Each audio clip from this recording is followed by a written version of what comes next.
स्वागत है सभी का। देखिए, हमने पंडित सुंदरलाल शर्मा ओपन यूनिवर्सिटी के प्री डीएलएड एग्ज़ाम के प्रिपरेशन से संबंधित स्ट्रेटजी वाला वीडियो अपलोड किया था, जिसमें हमने बताया था कि आपको कैसे सिस्टमेटिक तैयारी करना है, जिसमें आपको पहले सिलेबस पता होना चाहिए। सिलेबस वाला वीडियो हमने ऑलरेडी डिस्कस कर दिया है, आपको मिल जाएगा डिस्क्रिप्शन में उसका लिंक, आप देख सकते हैं, यहाँ आई बटन में भी मिल जाएगा। उसके अलावा आपको PYQs लगाने कम से कम 4 साल का, ये हमने कहा था, और हमने ये भी बोला था कि हम PYQs यहाँ पे कराएंगे। तो उसी के क्रम में हम आज PYQ वाला हिंदी का वीडियो लेके आ गए हैं, जिसमें हम 4 साल के प्रीवियस ईयर क्वेश्चंस डिस्कस करेंगे। इसको देखने के बाद आपको ये पता चल जाएगा कि एग्ज़ाम का लेवल क्या रहने वाला है, सवाल आते कैसे हैं, किस किस टॉपिक से आ रहे हैं और आप इसको कैसे सॉल्व कर सकते हैं। तो चलिए वीडियो को शुरू करते हैं। हिंदी का हम पहला प्रश्न देखते हैं। निम्नलिखित शब्दों में से सर्वनाम शब्द नहीं है।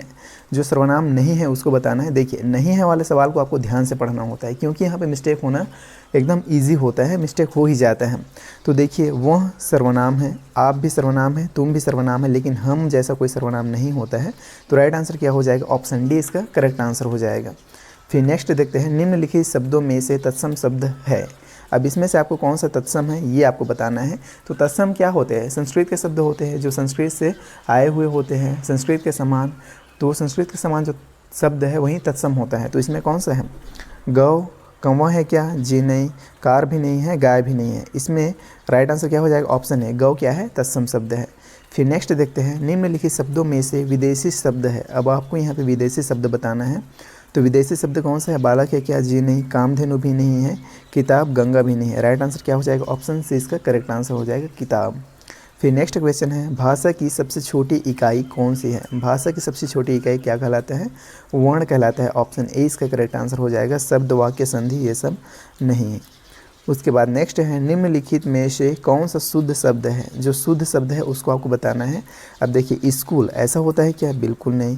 अब स्कूल और स्कूल, अब इसमें दोनों में एकदम क्लोज है। देखिए, अब आपको बताना है कि स्कूल में छोटा ऊ का मात्रा होता है कि बड़े ऊ का मात्रा होता है। अगर आपको पता है तो ईजिली आप सॉल्व कर पाएंगे। ये डी तो होगा नहीं। तो स्कूल में बड़ा ऊ का मात्रा होता है। तो राइट आंसर क्या हो जाएगा? ऑप्शन बी इसका करेक्ट आंसर हो जाएगा, स्कूल। उसके बाद नेक्स्ट क्वेश्चन है। निम्नलिखित में से कौन सा पुल्लिंग शब्द है? जो पुल्लिंग शब्द है उसको आपको बताना है। तो गंगा है क्या? जी नहीं। लक्ष्मी भी नहीं है, दुर्गा भी नहीं है। राम क्या है? पुल्लिंग शब्द है यहाँ पे। तो ऑप्शन डी इसका करेक्ट आंसर हो जाएगा। फिर है। निम्नलिखित में से कौन सा दिन का विलोम शब्द है? विलोम शब्द आपसे पूछा गया है दिन का। तो दिन का दिवस होगा क्या? बिल्कुल नहीं। दिन का रात, वारिस भी नहीं होगा, कमल भी नहीं होगा। राइट आंसर क्या हो जाएगा? ऑप्शन बी इसका करेक्ट आंसर हो जाएगा, रात। फिर नेक्स्ट क्वेश्चन है। निम्नलिखित में से कौन सा गाय का पर्यायवाची शब्द है? अब यहाँ पे आपको गाय का पर्यायवाची शब्द बताना है।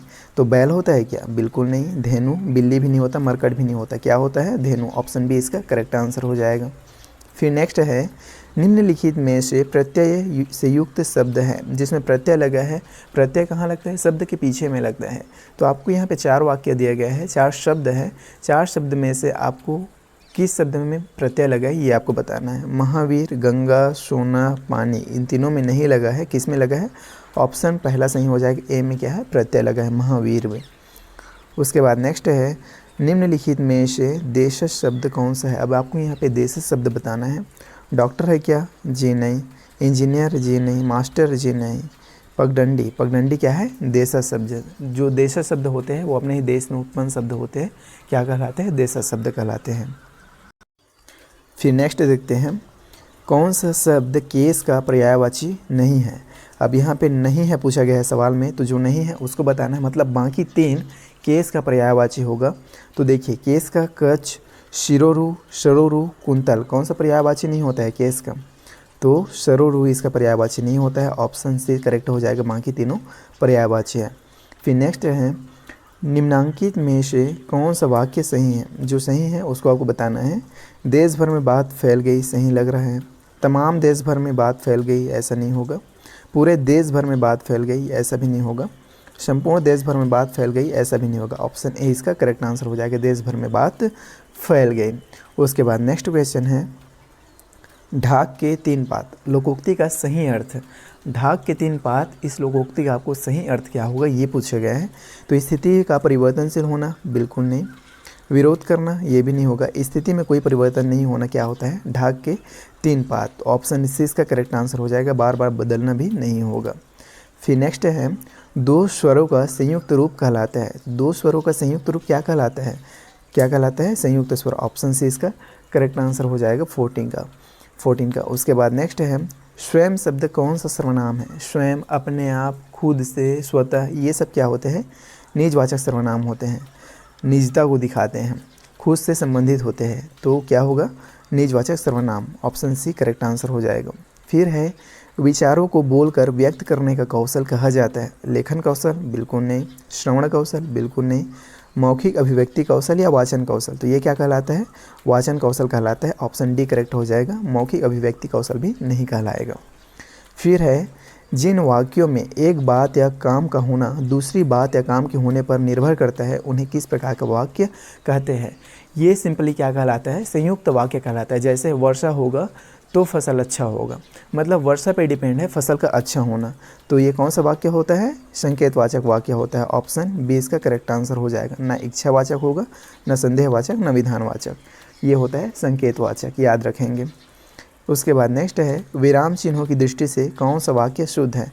अब किस वाक्य में विराम चिन्ह का सही इस्तेमाल हुआ ये आपको बताना है। माँ ने बेटे से कहा रात हो गई कब आओगे? क्वेश्चन मार्क कहाँ है? गलत। माँ ने बेटे से कहा राम हो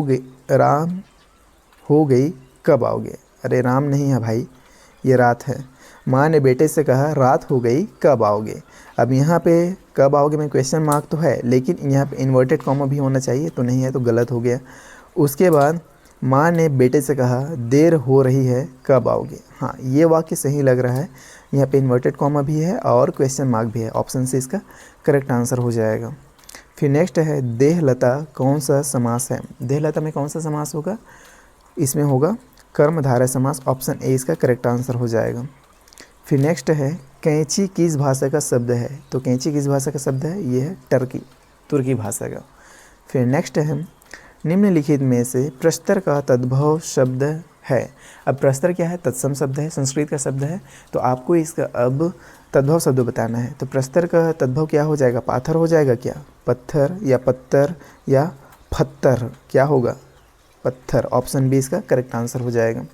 फिर नेक्स्ट है भारत देश महान है। वाक्य में प्रयुक्त विशेषण आपको बताना है। विशेषण वो शब्द होता है जो किसी चीज़ की, किसी वस्तु या किसी व्यक्ति का विशेषता बताए। तो यहाँ पे भारत देश की विशेषता कौन बता रहा है? महान शब्द, तो इसमें महान क्या हो जाएगा? विशेषण हो जाएगा। ऑप्शन बी इसका करेक्ट आंसर हो जाएगा, महान। फिर नेक्स्ट है दिए गए विकल्पों में सही वाक्य चुनिए। अब यहाँ पे आपको जो सही वाक्य है उसको चुनना है। भारत में दर्शनीय स्थल अनेक देखने योग्य है, ये सही है क्या? किसी भी एंगल से सही नहीं लग रहा है। भारत में अनेक दर्शनीय स्थल है, हो सकता है भारत में अनेक दर्शनीय स्थल देखने योग्य है, बिल्कुल नहीं। अनेक योग्य दर्शनीय स्थल, ये तो उठपुटांग है, क्या हो जाएगा? ऑप्शन बी इसका करेक्ट आंसर हो जाएगा। भारत में अनेक दर्शनीय स्थल हैं। फिर नेक्स्ट क्वेश्चन है 24 कामकाज में कोरा होना मुहावरे का अर्थ होगा। अब भाई कोरा किसे बोलते हैं? देखिए एक कॉपी भी होता है, नोटबुक आता है जिसमें ना लाइन होता है ना उसमें कुछ लिखा होता है, तो उसे क्या बोला जाता है? कोरा। अब यहाँ पे कामकाज में कोरा होने की बात हो रहा है, मतलब कामकाज ना जानना, सिंपल सा। तो इसका राइट आंसर क्या हो जाएगा? ऑप्शन सी इसका करेक्ट आंसर हो जाएगा, काम न जानना। उसके बाद नेक्स्ट क्वेश्चन है वाक्य के अंगों के नाम है। उद्देश्य और उद्देश्य विस्तार, जी नहीं। विधेय और विधेय विस्तार, जी नहीं। उद्देश्य और विधेय, इनमें से कोई नहीं, तो क्या होता है? उद्देश्य और विधेय। ऑप्शन सी इसका करेक्ट आंसर हो जाएगा। फिर नेक्स्ट है लेखन क्रिया के शिक्षण का आरंभ होता है। लेखन क्रिया के शिक्षण का आरंभ कैसे होता है? घुंडियों से होता है क्या? जी नहीं। तिरछी रेखाओं से, जी नहीं। ये किससे होता है? सीधी रेखाओं से। ऑप्शन सी इसका करेक्ट आंसर हो जाएगा। फिर नेक्स्ट है अक्षर का अनेकार्थी शब्द है। अक्षर का आपको यहाँ पे अनेकार्थी शब्द बताना है। अनेक अर्थ क्या क्या हो सकता है अक्षर का? तो अक्षर का एक अर्थ क्या होता है? आत्मा होता है, तो इसका ऑप्शन बी करेक्ट आंसर हो जाएगा 27 का।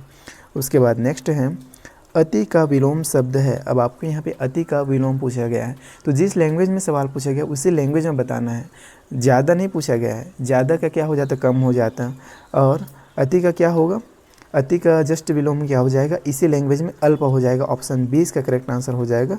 ना न्यून होगा, न कम होगा, न नगण्य होगा, क्या हो जाएगा? ऑप्शन बी अल्प। फिर नेक्स्ट है निम्न शब्दों में बहुवचन शब्द है। अब 4 शब्द यहाँ पे आपको दिया गया है, इसमें कौन सा बहुवचन है बताना है। पानी बहुवचन है क्या? जी नहीं। जनता, जी नहीं। वर्षा, जी नहीं। योद्धा, ऑप्शन डी इसका करेक्ट उत्तर हो जाएगा। योद्धा क्या है? बहुवचन शब्द है। फिर नेक्स्ट क्वेश्चन देखते हैं। ई का उच्चारण स्थान है। इसको याद रखने का ट्रिक है, हम जब थ्योरी क्लासेस करेंगे तो उसमें आपको बताएंगे कि सभी उच्चारण स्थान को, आप 52 वर्णों का उच्चारण स्थान कैसे इजीली याद रख सकते हैं। इसमें 5-7 शब्द ऐसे हैं जिसको अगर आप याद रख लेंगे तो सभी का उच्चारण स्थान बना पाएंगे। जैसे एक शब्द होता है ईचु यसानम तालव्य, मतलब ई और च वर्ग के 5 अल्फ़ाबेट और य और श मतलब शक्कर वाला श, तो इन सब का उच्चारण स्थान क्या होता है? तालु होता है। तो ई भी इसी में आता है, ईचु यासानम तालव्य में आता है। तो इसका राइट आंसर क्या हो जाएगा? ऑप्शन बी इसका करेक्ट उत्तर हो जाएगा, तालव्य। ई का उच्चारण स्थान है तालव्य। फिर नेक्स्ट है, निम्न में से कौन सा विस्मयादि बोधक अव्यय नहीं है? विस्मयादि बोधक एक्सक्लेमेनेशन वाला पूछा गया है आपको, तो इसे तो आप इजीली बना पाएंगे। अरे भी है, वाह भी है, उप भी है, और है क्या? बिल्कुल नहीं। तो जो नहीं है वही पूछा गया है, तो राइट आंसर क्या हो जाएगा? ऑप्शन ए ही इसका करेक्ट आंसर हो जाएगा। फिर नेक्स्ट है, बेल से फूल गिरे में कौन सा कारक है? अब कारक आपको पूछा गया है, तो देखिए जहाँ से किसी चीज़ का अलग होना बताया जाए, गिरना बताया जाए, टूटना बताया जाए, बिछड़ना बताया जाए, तो वहाँ पे कौन सा कारक होता है? सिंपली वहाँ पे होता है अपादान कारक। तो राइट आंसर क्या हो जाएगा? ऑप्शन बी इसका करेक्ट हो जाएगा, अपादान कारक। फिर नेक्स्ट क्वेश्चन है, पावक का संधि विच्छेद होगा। पावका का संधि विच्छेद आपसे पूछा गया है, तो इसका संधि विच्छेद क्या होगा? देखिए, पाव अकह, पावकह भी नहीं होगा, पा अकह भी नहीं होगा, पाउकह भी नहीं होगा, क्या होगा? पौ धन अकह। ऑप्शन ए ही इसका करेक्ट आंसर हो जाएगा। फिर गोधूली शब्द का भावार्थ होगा। गोधूली शब्द का भावार्थ क्या होगा, ये आपसे पूछे गए हैं। तो सूर्योदय और प्रातः के मध्य का समय, बिल्कुल नहीं। संध्या काल, बिल्कुल नहीं। रात्रि के दूसरे पहर का समय, बिल्कुल नहीं। जब सूर्य ठीक क्षितिज के ऊपर हो तो क्या कहलाता है? गोधूली कहलाता है। ऑप्शन डी इसका करेक्ट आंसर हो जाएगा। फिर नेक्स्ट क्वेश्चन है, निम्नलिखित में से तत्सम शब्द है। अब आपको 4 शब्द यहाँ पे दिए गए हैं, चारों में से तत्सम को छांटना है। ऊंचा है क्या? जी नहीं। आलस है क्या? जी नहीं। आदेश, आंसू भी नहीं है, क्या होगा? आदेश इसका तत्सम शब्द हो जाएगा। फिर नेक्स्ट क्वेश्चन है, स्त्रीत्व किस प्रकार की संज्ञा है? स्त्रीत्व, अब स्त्रीत्व से भाव पता चल रहा है, तो डेफिनेटली क्या हो जाएगा? भाववाचक संज्ञा। ऑप्शन सी इसका करेक्ट आंसर हो जाएगा, भाववाचक। यहाँ पे आपको समास से सवाल पूछा गया है। चतुर्भुज में समास है, चतुर्भुज शब्द है, इसमें कौन सा समास है? तो देखिए, एक समास का प्रकार होता है जिसमें कोई शब्द किसी दूसरे चीज़ की विशेषता बताता है, मतलब वो किसी दूसरे चीज़ के बारे में बात चल रहा होता है वहाँ पे। तो चतुर्भुज, यहाँ पे बात किसका चल रहा है? जिसकी 4 भुजाएँ हैं, मतलब विष्णु भगवान। तो चतुर्भुज शब्द किसको बता रहा है? विष्णु भगवान को बता रहा है। तो यहाँ पे कौन सा समास हो जाएगा? बहुव्रीहि। ऑप्शन ए ही इसका करेक्ट आंसर हो जाएगा, बहुव्रीहि समास। फिर नेक्स्ट है, उन्नति में कौन सा उपसर्ग है? उपसर्ग से सवाल आया है, इसको तो आप इजीली बना पाएंगे। तो इसमें कौन सा उपसर्ग होता है? उत। एक नियम होता है जिससे क्या होता है, किसी वर्ग के जो अल्फ़ाबेट होते हैं, जो वर्ण होते हैं, वो अपने वर्ग के 5वें अल्फ़ाबेट में बदल जाते हैं। जैसे न यहाँ पे त में बदल गया है, आपस में इंटरचेंज हो गया है। ये कैसे होता है थ्योरी क्लास में समझेंगे, वहाँ पे आपको हम डिटेल में बताएंगे कि ये आपस में इंटरचेंज कैसे होता है शब्द के अर्थ बनाने के लिए। तो यहाँ पे उन्नति में उत क्या है? उपसर्ग है। तो राइट आंसर हो जाएगा ऑप्शन ए। फिर नेक्स्ट है, समुद्र का पर्यायवाची शब्द है। पर्यायवाची से भी सवाल आया है, देखिए पर्यायवाची समुद्र का बताना है आपको। जलज है क्या? बिल्कुल नहीं। पयोध है? बिल्कुल नहीं। पयोज है? बिल्कुल नहीं।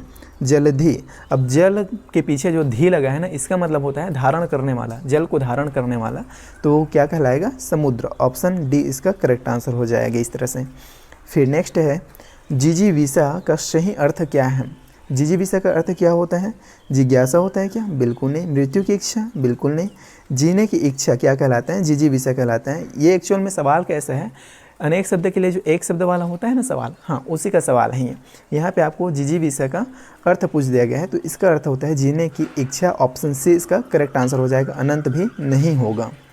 तो इस तरह से हमने लगातार पंडित सुंदरलाल शर्मा ओपन यूनिवर्सिटी के प्री डिलेड एग्जाम में आए हुए हिंदी के 40 क्वेश्चन किए। आई होप कि आपको वीडियो पसंद आया होगा और समझ में भी आया होगा कि कैसे सवाल आते हैं। वीडियो पसंद आए तो वीडियो को लाइक कीजिए, और इसी तरह के आगे भी सभी सब्जेक्ट का हम PYQs कराएंगे, तो उसके लिए चैनल को सब्सक्राइब कीजिए। मैं आपसे मिलता हूँ नेक्स्ट वीडियो में, तब तक के लिए बाय।